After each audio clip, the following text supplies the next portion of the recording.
You're listening to The Coffee Hour. I'm Andy Bates. I'm Sarah Gulseth. We get to head to Belize today. Well, at least some friends got to go to Belize, and we get to share their story today. Thanks to Concordia University, Wisconsin for supporting The Coffee Hour. Find out more about Concordia University, Wisconsin at cuw.edu. Live uncommon. Joining us today, the Reverend Micah Wildauer. He's missionary serving the Lord in Belize. Pastor Wildauer, welcome. Thank you. Glad to be here. Also joining us today, Beverly Wildauer. She is a volunteer from Grand Island, Nebraska, led a teacher training team in Belize. Beverly, welcome. Thank you. Glad to be here. And the Reverend Weston Wildauer serves Good Shepherd Lutheran Church in Cape Girardeau, Missouri. He recently led an English family Bible camp in Belize. Pastor Wildauer, welcome. Thank you. Good to be here. Now, you may notice that everyone has the last name Wildauer. There is a connection. We'll explain that in just a moment. Let's start with how everybody got involved with serving in this short-term mission. Beverly, you want to share with us how you got involved serving as a volunteer leading a teacher training in Belize? How did you get connected with this opportunity to serve? Well, I've known Micah from the time he went overseas. And this spring, in April, he sent me a message that said, "And then, I was wondering if you would consider coming to Belize and leading a teacher training service for our preschool teachers." He knew my life had been spent, in fact, 36 and a half years. I spent at LCM as an LCM Missouri Synod Lutheran preschool teacher. I graduated from Concordia Seward in 1973. So I guess I knew a little bit about preschool education. And so he gave me the opportunity. And the first thing I said, and the other thing, it depends on how travel savvy you are. Because, of course, I was going to Belize and I'd never been out of the country. So I said, I'm going to pray about it and I will let you know. So that was my first step. My second step was to go to my friend, Eunice McCarty, who ended up going with me, who is the early childhood coordinator consultant for the Lutheran Church Missouri Synod in the Nebraska district. And through her, I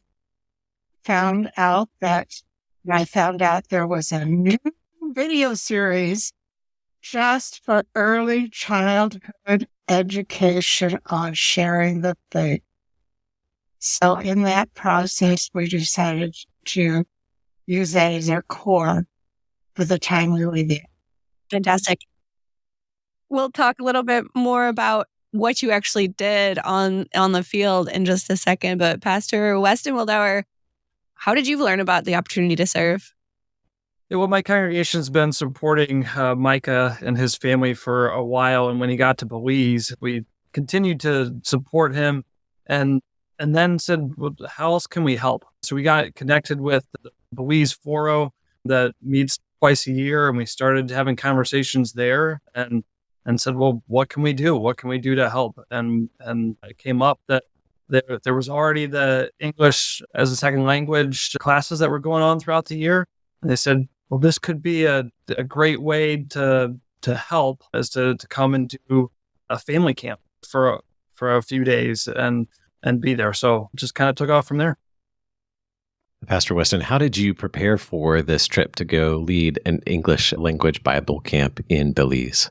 Well, we'd gone last year, so this was our second year of doing it, so that made it a little bit easier. But the time with the other people that were going, we had video chats and communication with all or most of the missionaries in Belize, and just what was needed and what we needed to bring, and even take down car parts for Micah and his family. So we prepared a whole bunch of different ways. A lot of time in prayer and Bible study together as our team went down, and discussions with the missionaries that are already there. Beverly, you said you had a lot of training in preschool education already, so that part you probably didn't have to do a lot of prep for. But what were the other ways that you prepared to do a teacher training in Belize? Well, as I said, we had this curriculum course that we put together, and Eunice and I, when she agreed to go with me, we met together about every other week, and we were reached out to various people through the congregations that we belonged to for telling them what we were doing and how they could support us. And we wanted to take the school, not only teach the class, but give the teachers resources to use in the classroom, Bible story books, Bibles, and even other books and materials. So throughout the day, we could do different activities, puzzles, games, all related to the Bible stories that were part that Pastor Micah has put together for the year in their school, the curriculum. Beverly, tell us about some of the people that you got to meet through your experience serving as a volunteer. First of all, there were the missionaries, of course, Micah and his family, who I've known a long time, of course.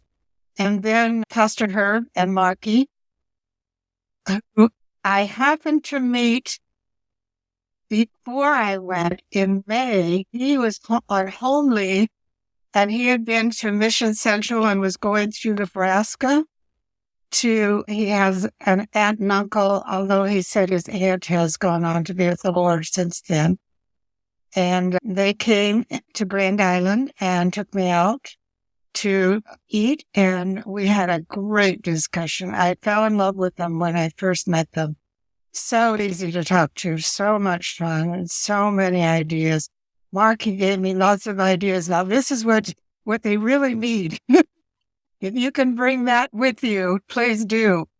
So that was the first encounter, besides Micah, of course. And then when we arrived, Ann Mackenzie, who's based in the Dominican Republic, came to the airport, picked us up, and she drove us around all over. She took us to Camp Concordia, where we stayed in an apartment. Every day she would drive us out to the school in Valley of Peace, where we would have our workshop. And then also we met Reverend Benjamin and Karina Flores and their two cute little boys that are also working with Micah and Pastor Herb, the mission. And we were blessed that Benjamin took us on a home visit to a family that had the mother has a son with special needs, and it was just such a blessing to be part of it.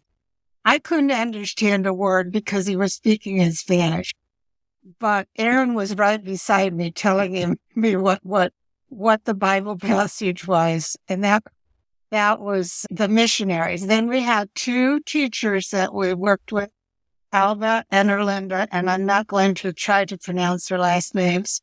They both were fluent in both English and Spanish, and we fell in love with them, and they were so excited and so energetic and got right into the program and were willing to just do anything they could.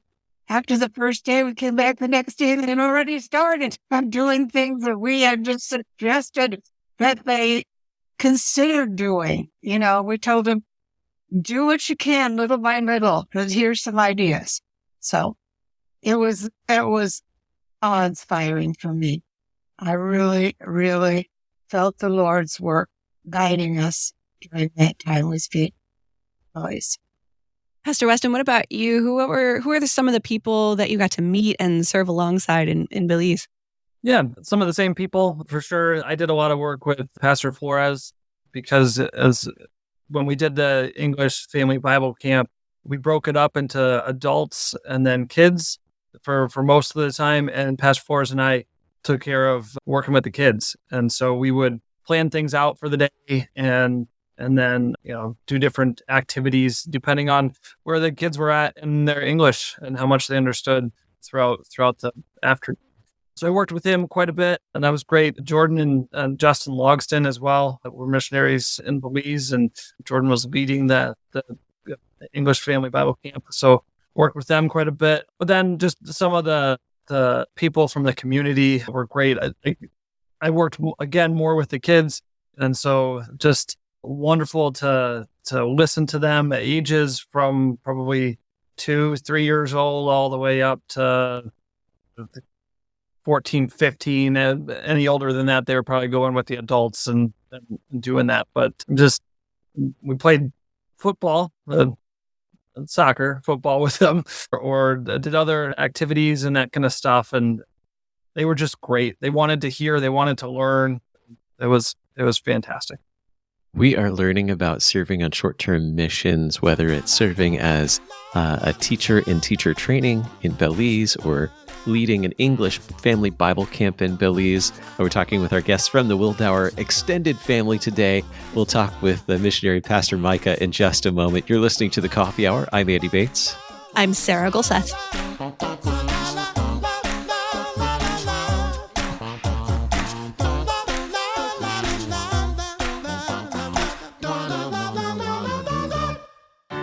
At Concordia University, Wisconsin, we believe you were created for a reason: to use your God-given gifts to help others, to live a life of self-sacrifice in a me-first world, to live a life that's uncommon.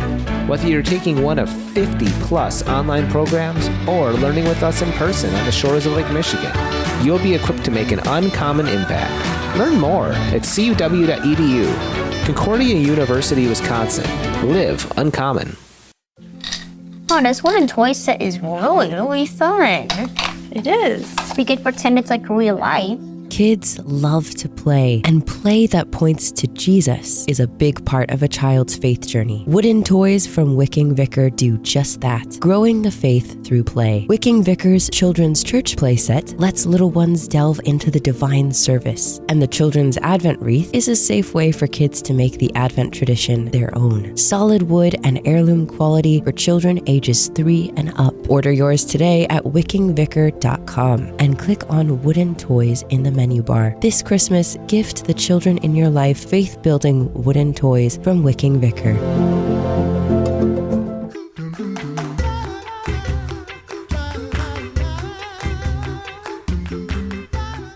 Welcome back to The Coffee Hour. I'm Andy Bates. I'm Sarah Golseth.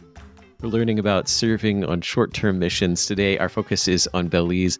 Our guests from the extended Wildauer family, the Reverend Micah Wildauer, serves as missionary in Belize, and Beverly Wildauer was a volunteer who served in teacher training in Belize, and the Reverend Weston Wildauer served leading an English family Bible camp in Belize. Pastor Micah, tell us about how you get to serve every day as a missionary in Belize. That's just a wonderful question, Andy. When people hear Belize, they're often thinking of the sandy beaches, or snorkeling or something like that. That's not the daily living here in Belize by any means. But the beauty of living in Belize, especially where we live in the capital city of Belmopan, a bustling metropolis of 20,000 people. Not many, it would seem, but is the national capital, and yet a mix of every ethnic group here in Belize. There are 8 major language groups. English is the national language, but one should know Spanish or possibly Creole. There are German speakers. There's a large Mennonite population, 3 Mayan languages, Garifuna, and so forth. It's just an amazing mix of people from all over Belize, but also all over the world as well here. So living in Belize and serving, always on one's toes to know which language to speak, first of all, in any conversation, but also to know that really everybody has some kind of a background, some kind of story that has brought them to Belize, or that they've been born and raised here and are just so welcoming as well. So serving as a missionary, career missionary here has been such a blessing and really an eye-opening experience, not only for me, but for my family, for the other missionaries as well. But we've mentioned Pastor Birch. He served as a missionary in Guatemala, Peru, pastor in California. Pastor Flores, he's from Bolivia. We served as a missionary family in Africa 5 years. So coming to Belize, a lot of experience, but this is still unique in and of itself. and the opportunities abound for everybody that is here to be able to preach the gospel and bring the good news of Christ to them. What does that look like for you? What are some ways that you're able to serve all of the different people that you get to meet in Belize? There is no day-to-day routine, I would say, at this point, is where we are really starting fresh in terms of planting a church. And by that, not just a congregation, but a national church. There is no true national church in the sense of like the Lutheran Church Missouri Synod or the National Church in Guatemala that has many congregations. We are working on establishing the first congregations. So depending on where you're at, down south where we started, the southern part of Belize on a peninsula in Saint-Bite, that's mainly the Garifuna people there, mix of Garifuna, Creole, some Latinos as well. In Valley of Peace, where my relatives help to serve, that's primarily Salvadoran refugees that have been there for 40 some years, and mixed with Mayan as well that have moved to that area. Up north, where I work with a Peruvian transplants up there to serve some congregations, mainly Spanish speaking, different type of Mayan background for many of them as well. It really is kind of a day-to-day situational thing. I may be working one day with a lady who has Spanish background on one side of her family, Mayan on the other. The next day, I am out in Valley of Peace on a visit, an English-speaking visit with Pastor Flores, followed by a Spanish language visit with somebody else. So that's kind of that ministry in a nutshell. Here is the visits are just phenomenal and often very hospitable. Belizeans are very hospitable, welcoming, often with some kind of a cold beverage. Being tropical, it's something nice to have cold water offered as well. That's a lot of language to manage in one day, and thinking and translating into different languages. I'm sure that's challenging at times. Absolutely. Absolutely. Tell us about the partnership with short-term teams, like these teams that your family members now, and they're not all the teams are extended family members of yours. Just so happens This is that the two correct, that we're yes. talking about today happen to be related. Tell us about the short-term teams that you get to work with and how that makes a difference or helps you carry out the work that you've been given to do in Belize. Absolutely. In terms of preaching the gospel, planting churches, and then showing the mercy as well, is it certainly helps to have support outside, to know, first of all, we're not alone in the mission field. We're not just simply sent. And back in the days, I remember professors saying the missions used to be they'd send the missionaries and say, okay, we'll see you in heaven. And there'd be very little connection after that other than letters and so forth. Now, with travel and everything, it's very inviting. And honestly, here in Belize, it's unique in the sense of when people are looking, well, we have a short-term team, we want to go somewhere, let's look at a map. And a lot will say, well, we don't speak Spanish. Is there an English-speaking country? Well, you got Jamaica, you have Belize, you have the Cayman Islands. Well, Belize is a hot spot for that because you can get around in English pretty well. So receiving teams is very common, not just Lutherans, but very much interdenominationally here. The Belize Mission Society is one agency that works primarily in the southern part of the country. In a couple of the villages there, they send quite a few teams to help, medical teams, eye clinics, dentists, and so forth, and always doing Bible studies. That helps to draw people's attention to the congregations that we are establishing in the villages. For Valley of Peace, it was something where we're learning the community as pastors here on the ground, primarily focused on evangelism and meeting some of the needs of the people through that. And we find out, well, what are some of the needs? In Valley of Peace with Salvadorians, multi-generational, coming and going and wanting to be a part of Belize, we say, well, English is a big part of that. Let's start an ESL program. There's no other group or agency in this village of 4,500 people teaching English, and they're asking for it. Let's do that. So Jordan and Logston helped to get that program going. And we said, let's have a camp that is intensifying that effort. And I said, well, who do we know who can come? What congregation? And I said, hey, I know a guy as a pastor there in Cape Girardeau. I know it sounds French, but they speak English and can come and do their thing. And so 2 years now doing that. We have a preschool, also Valley of Peace, that is bilingual every day, in and out, but teachers who are not well trained in what it means to be a Lutheran educator. And we said, well, let's have a workshop following on the heels of a short-term teacher, Sue Kessler, that we had with them, so that they themselves are teaching these Bible stories in between the chapel service. Hey, I know a preschool teacher. Let's call Bev, my Aunt Bev. So some of the connections with the family, not always family related, but it is partly of who do we know? Let's see which congregations are involved and might be interested in sending somebody even for a short time. It does help to know people who are capable of doing things as it is in this instance. And that's so wonderful that you know family members who can come and serve alongside you in Belize. What do you think, what do you see as some of the future needs for the people that you're serving in Belize, some of the needs that short-term teams could fill in the future? Belize is definitely a developing country. The population is not great. I already mentioned Belmopan itself. The country itself has around 400,000 people.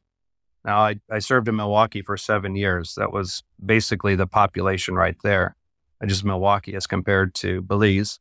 But it's mainly rural, which also presents challenges to a very small government in terms of education and medical care, I would say. So if I were to look forward and say, okay, what are some of the things that we would need in the future? I'm thinking 5 years out and so forth. There's always eyeglass clinics coming through, but some of the specialty areas, orthopedics, there's always a need for orthopedics to come through. People with disabilities, knowing what is best for their well-being. Dental is another one where there's limited care there. But also simple health education, which we know that CHI exists, and tapping into that eventually. We are also looking specifically, not just to simply go into any village and do this, but that it's always attached to the preaching of the gospel and that planting of the church. So looking at Sign Bight, Valley of Peace, Orange Walk, and San Roman, the places where we have congregations right now, and then future plants so that there's an attachment to where we are preaching the word and having Bible studies and the like. So looking at those communities and seeing what their needs are. Pastor Flores, to answer more specifically the question, Pastor Flores is looking into Valley of Peace and saying, okay, what are the very specific education points or medical needs of this community that they don't have at a relatively new clinic, working alongside the village chairman, the local doctor, and so forth. So we're not just overstepping our bounds in terms of mercy endeavors, but walking alongside of them and providing where there is a gap. So I mentioned like orthopedics. There's quite a few disabled children and adults both that are in need of some direction for that. That would be one example of something in the future where we might have a team of orthopedic surgeons or doctors that would come, and a physical therapist that would come and help in that respect. Pastor Weston, what does this mean for you and your congregation being connected to the Lord's work in Belize? What does this mean for your congregation to be connected to this mission? Sure. Well, it means that we're not just staying where we are. We are ministering to people here in Cape Girardeau. We're meeting their needs, but we're also going out to the world and helping the mission throughout the world. And where we can't be boots on the ground in Belize all the time, we can do it for a week here or there, but we can very much support and lift up the work that is being done there. And we could do that year round. And so it's just a huge thing for our congregation to look outside of ourselves and say, yeah, we can be a part of this bigger church that God has given to us. Now, Bev, what does this mean for you and your congregation in Grand Island, Nebraska, to be connected with and supporting this mission in the Belize? Well, I'm not personally attending the church in Grand Island. My church is at Zion Worms. That's about 15 miles northeast. I used to be at Peace, and they have support missionaries, and that was one way they reached out to the world. I think Micah was one of those missionaries at one time, and others that they knew through the congregation that were suggested. So, yes, it allows us to be out in the world, helping those who are sharing the gospel when we cannot personally be there. And that's what I see a reason for doing the contributions. I personally do support Micah in Belize. on a couple of other missionaries. I've been blessed to be able to do that. And so I want to, now that I've met more missionaries, I want to support more. I'll see what I can do. Pastor Micah, what's your invitation to those listening today to be involved in serving on a team or supporting the Lord's work in places like Belize? There's a lot of opportunity. Whenever visiting congregations in the States, I often encourage, I say, the best way to support us is to start right here. Pray for your congregation, pray for your pastor, pray for members you have not seen in a while, find out how they're doing.